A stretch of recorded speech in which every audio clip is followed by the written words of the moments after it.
Kari Kolling Anderson, and I've been a member here at Bethel my entire life, so 47 years. My parents, Bob and Chris Kolling, were married here in 1974, and my husband Dustin and I were married here in 2000. My daughters Cecilia and Eliana were baptized here and attended Sunday school, Vacation Bible School, were confirmed here and participated in the children's choir.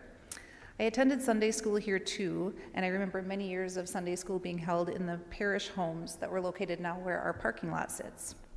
As a youth, I participated in many activities at Bethel, but remember most fondly our youth group trip to Christakon and volunteering regularly with Community Food Response that was housed out of our old kitchen, which is now Youth Hall. Through my experiences at Bethel, the seeds of advocacy and working towards justice were formed. I graduated from Luther College, where I majored in English and minored in history and religion.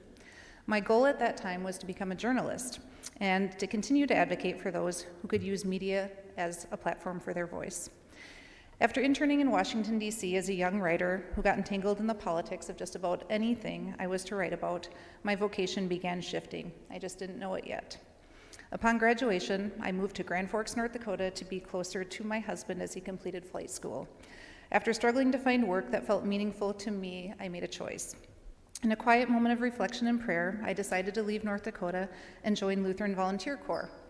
Once I verbalized this decision to my husband, I truly believe at that moment God led me in a different direction.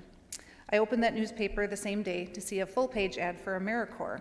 AmeriCorps is a federal agency for national service and volunteerism that focuses in a variety of areas, including education. I signed on to serve in Crookston, Minnesota, where I worked with students and families who were impacted by addiction and poverty. During the days, I worked in a high school classroom at Crookston, and in the evenings and weekends, I worked within the community. In the summer, I continued teaching at the Polk County Youth Correctional Facility. I knew I needed to continue to serve others in the capacity of education and community support, so then I worked to earn my teaching certification from the University of North Dakota.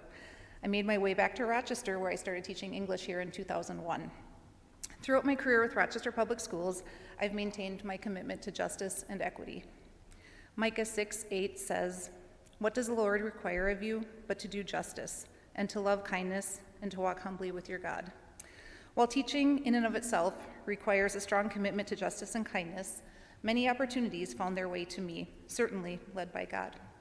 Over the past 25 years in education, I've maintained an unwavering commitment to literacy. Literacy is a fundamental right for all. In addition to teaching students to read and write, I've been guided to continue to support all students outside of the classroom as well. I started the first Gay Straight Alliance in Rochester that I co-led for 15 years at Mayo High School. I tutored students at night and on weekends so that they could pass state reading and writing tests that were required for graduation, and I co-led an after-school group that allowed students to explore college and career options. I left the classroom to coach teachers and soon found myself being called to serve as the community school coordinator at Gage Elementary School, where I worked with our community to support students' needs in and out of school to promote their academic success. Part of that work led me to start our walking school bus at Gage, where I walked with young students to and from school to ensure they made it safely each day. School attendance was suffering long before the pandemic, but it remains a serious educational inequity that we're still working on today. In my current role, I serve as the school leader for the first P-TECH school in Minnesota.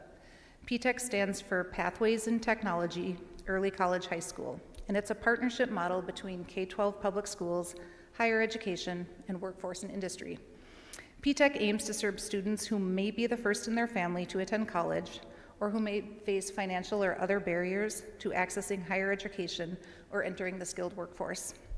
In our schools, students are working to become licensed practical nurses or to earn an associate's degree in information technology, starting in 9th grade. In partnership with RCTC, IBM, and Mayo Clinic, we are working to provide students with opportunities that will support their college success and to enter the workforce where they'll earn livable wages in high demand and high growth fields of healthcare and technology. At Bethel, I continue to dedicate my time to advocate for and work with others through serving on the anti-racism team and supporting the garden table. While there are not enough hours in the day to meet the needs of all, I continue to have faith that my work will create a sustainable path for others in our community to facilitate change. As a person of faith, I rely upon my relationship with God to guide me and serve in the way that utilizes my skills and talents to advocate for a more just society.